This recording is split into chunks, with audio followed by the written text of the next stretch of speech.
গত কয়েকদিন যাবৎ আমরা লক্ষ্য করেছি কিশোরগঞ্জের পাগলা জামে মসজিদের দানের টাকা বন্যার্তদের মাঝে বন্টন করা নিয়ে পক্ষে বিপক্ষে বিভিন্ন মতামত আমরা লক্ষ্য করেছি।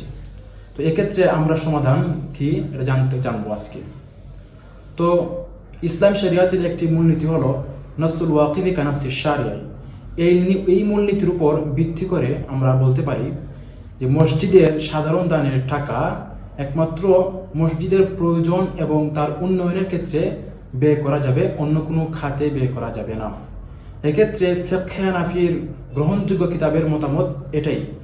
যেমন ফতোয়া হিন্দের মধ্যে রয়েছে লা তুসরাফু আলাল ফুকারা ওয়াল মাসাকিন মা দামাত তুজাদ মাসাজিদ তাহতাজুহা, অর্থাৎ মসজিদে দানকৃত টাকায় মসজিদের প্রয়োজন থাকা অবস্থায় অন্য কোনো খাতে তা ব্যয় করা যাবে না।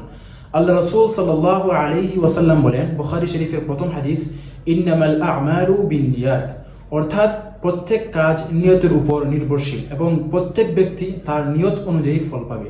সেই হিসাবে মসজিদের দানকৃত টাকা দানকারীর নিয়ত অনুযায়ী ব্যয় করতে হবে, অন্য কোনো খাতে তা ব্যয় করা যাবে না। এখন কথা হলো, মসজিদের দানকৃত টাকা যদি এমন হয় তা মসজিদের প্রয়োজনের চেয়ে বেশি এবং অদূর ভবিষ্যতে তা মসজিদের কোনো প্রয়োজনে আসবে না, তাহলে এক্ষেত্রে করণীয় কি? এই টাকাগুলো কি অন্য কোনো মসজিদের উন্নয়নে কাজে লাগানো যাবে অথবা অসহায় দরিদ্রদের মাঝে ব্যয় করা যাবে কি না? এ ব্যাপারে আমরা শাইখুল ইসলাম ইবনু তাইমিয়া রাহিমাহুল্লাহ এর বক্তব্য পেশ করতে পারি।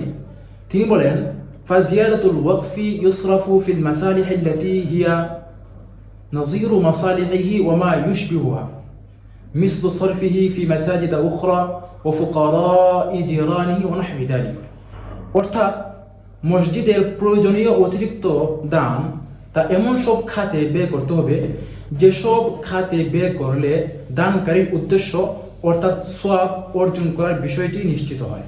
তেমনিভাবে ইবনে কুদামা রাহিমাহুল্লাহ মুগনির মধ্যে বলেন, ওমা ফাদলা মিন হাসরিহি ওয়া যাইদিহি ওয়া লাম ইয়াহতাজ ইলাইহি জাযা আন ইয়াজআলা ফি মসজিদিন আখার আও ইয়াতাসাদদাক মিন যালিকা আলা ফুকারা'i জিরানিহি ওয়া গায়রিহিম, অর্থাৎ মসজিদের প্রয়োজন অতিরিক্ত দান তা অন্যান্য মসজিদের উন্নয়নে অথবা অসহায় দরিদ্রদের মাঝে ব্যয় করা যাবে। তো তারা প্রমাণস্বরূপ ফুকাহে কেরাম হযরত আয়েশা রাদিয়াল্লাহু তাআলা আনহা থেকে বর্ণিত দীর্ঘ একটি হাদিস উল্লেখ করেন, যা মুসান্নাফ ইবনে আবি শাইবার মধ্যে রয়েছে।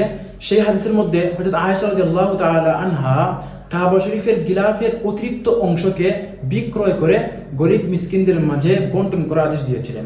এ থেকে বোঝা গেল যে অতিরিক্ত যে প্রয়োজনের অতিরিক্ত অংশ আমরা চাইলে অন্যান্য মসজিদের উন্নয়নে অথবা গরিব মিসকিনদের মাঝে বন্টন করতে পারব। তো আমাদের আলোচিত মসজিদের দানকৃত সম্পদের অবস্থা যদি এমন হয় তা মসজিদের প্রয়োজনের চেয়ে বেশি এবং তা অদূর ভবিষ্যতে মসজিদের প্রয়োজনে লাগবে না, তাহলে আমরা অন্যান্য এলাকা যে হতদরিদ্র এলাকার মসজিদ উন্নয়নে এবং অসহায় দরিদ্র মানুষের সাহায্যে এটা আমরা দান করতে পারবো, তাতে কোনো সমস্যা হবে না।